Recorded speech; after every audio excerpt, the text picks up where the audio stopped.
So today I'm going to be reviewing these 6 African head wrap. Let's check them out. So this head wrap comes in different designs, very beautiful. They look like African designs and also cheetah print, and they're quite stretchy, so you can see how stretchy they are. They take a circumference of 20.5 inches.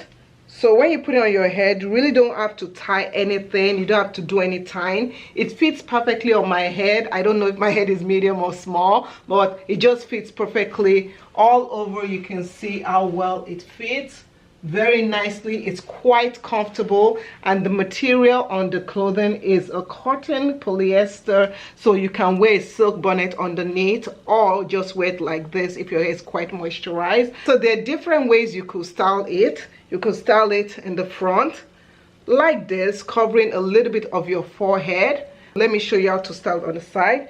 You're going to put it first in front like this, and then you're going to squish it to the side, so you have a side styling. Very elegant. If you want, you could style it towards the back. I love that you could wear it on any occasion with any outfit, and it makes you look very elegant for any outing that you have to go to.